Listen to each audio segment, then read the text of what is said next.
Hi అండి, welcome back to రాజీ బంగారు. ఈ రోజు వీడియోలో అపోలో ఫిష్ ఫ్రైని ఏ విధంగా చేయబోతున్నాను నేను మీకు చూపించబోతున్నాను. ఈ అపోలో ఫిష్ లో మనకి ఎటువంటి ముళ్ళులు కూడా ఉండవు కాబట్టి పిల్లలు కూడా దీన్ని చాలా ఈజీగా తినగలుగుతారు. ఈ అపోలో ఫిష్ ఫ్రై అనేది నేను ఎంత సింపుల్ గా చేస్తానో ఈ వీడియో చూస్తే మీకే అర్థమైపోతుంది. కాకపోతే ఈ ఫిష్ ఫ్రై కోసం నేను ఒక్క మసాలానే వాడానండి. ఆ మసాలాలోనే సాల్ట్ కానీ, పెప్పర్ కానీ, ఫిష్ మసాలా కానీ, మిర్చి పౌడర్ కానీ, ఫుడ్ కలర్ కానీ ఈ ఒక్క మసాలాలోనే ఉంటుందండి. అసలు నేను ఫస్ట్ నమ్మలేదండి ఇది ఇంత బాగుంటుందని.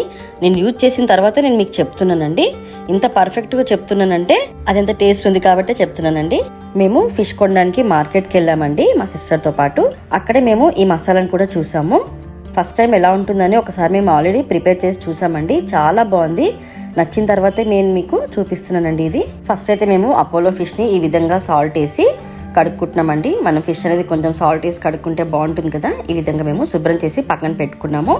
ఇప్పుడు మనము దీన్ని మనకు కావాల్సిన సైజులో ముక్కలు కట్ చేసుకోవచ్చండి. నేను ఫ్రైకి కాబట్టి కొంచెం చిన్న పీసెస్ లాగా కట్ చేసుకుంటున్నాను. మన ఇష్టం అండి. మనం ఇది ఇంటికి తెచ్చుకుంటే ఈ విధంగా కట్ చేసుకోవచ్చండి. ఎందుకంటే ఇందులో ముళ్ళు ఉండవు కాబట్టి మనము సులువుగా కట్ చేసుకోవచ్చు.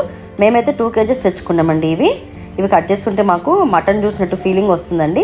అంత బాగుంది అసలుకి. చాలా ఫ్రెష్గా ఉన్నాయండి ఫిష్ కూడా. ఇది శుభ్రం అయిపోయిన తర్వాత ఇందులో నేను ఈ ఫిష్ మసాలా అనేది యాడ్ చేసుకున్నానండి. ఇందులో నేను ఇది ఒక్కటే మసాలా యాడ్ చేశానండి. ఇంకా నేను ఏం యాడ్ చేయలేదు. చాలా సింపుల్ అండి అసలుకి. ఎంత ఈజీ అంటే ఫిష్ ఫ్రై అనేది ఇంత ఈజీ అని అనుకుంటామండి మనము. ఓన్లీ అల్లం వెల్లుల్లి పేస్ట్ అండి. ఒక 2 లేదా 3 స్పూన్లు మనం ఇంట్లో ప్రిపేర్ చేసుకునేదే అదొక్కటే యూజ్ చేశానండి. ఓన్లీ ఆ మసాలా, అల్లం వెల్లుల్లి పేస్ట్ ఈ 2 నేను యాడ్ చేశానండి. దీన్ని ఒక 1 అవర్ లేదా ఒక 40 మినిట్స్ వరకు మనము నానబెట్టుకుంటే బాగుంటుందండి. ఇది బాగా కలుపుకోవాలండి. కలుపుకున్న తర్వాత మనం నానబెట్టుకోవాలి. ఎందుకంటే ఈ మసాలా అనేది ముక్కలకి మొత్తం పట్టాలండి. చూడండి కలర్ కూడా దానంతటికి అదే వచ్చేసింది. దీన్ని కలుపుకున్న తర్వాత 1 అవర్ నేను ఫ్రిడ్జ్ లో పెట్టేస్తానండి. మూత పెట్టేసుకొని ఫ్రిడ్జ్ లో పెట్టేస్తాను. ఆఫ్టర్ 1 అవర్ తర్వాత దీన్ని ఓపెన్ చేసి మనము ఫ్రై చేసుకుందామండి. ఈ విధంగా ఆయిల్ ఫ్రై అయిన తర్వాత ఒక్కొక్క పీస్ ని మెల్లగా వేసుకోవాలి. ఒకదానికొకటి కూడా అంటుకోవండి ఇది. ఎందుకంటే మనం ఫ్రిడ్జ్ లో పెట్టాం కదా. చాలా పర్ఫెక్ట్ గా ఉంటాయండి. ఎప్పుడైనా సరే అండి మీరు నానబెట్టిన తర్వాత ఫిష్ కానీ, చికెన్ కానీ ఫ్రిడ్జ్ లో పెట్టి తీస్తే చాలా బాగుంటాయండి. ఒకదానికొకటి అంటుకోకుండా, విరిగిపోకుండా ముక్క అనేది గట్టిగా ఉంటాయి. నేను కొంచెం మీడియంలో పెట్టి ఫ్రై చేసుకుంటున్నానండి. చూడండి ముక్క అనేది కొంచెం మెల్లగా వేగుతాయి. చాలా మంది సండే వస్తే చాలు ఫిష్ ఫ్రై కానీ, చికెన్ ఫ్రై కానీ చేసి పెట్టాలి పిల్లలకి అని అనిపిస్తుంది కదా. అలాంటి వారి కోసం నేను ఈ వీడియో చేస్తున్నానండి.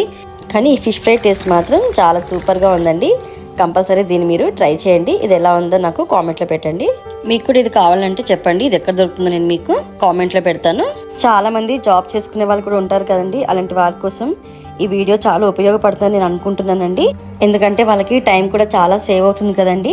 ఇది ఒక చిన్న వీడియో అండి. ఇది కనుక మీకు నచ్చితే ప్లీజ్ అండి నా ఛానల్ని సబ్స్క్రైబ్ చేయండి, లైక్ చేయండి, షేర్ చేయండి. ఓకే అండి, బాయ్. మనము మళ్ళీ నెక్స్ట్ వీడియోలో కలుద్దాము.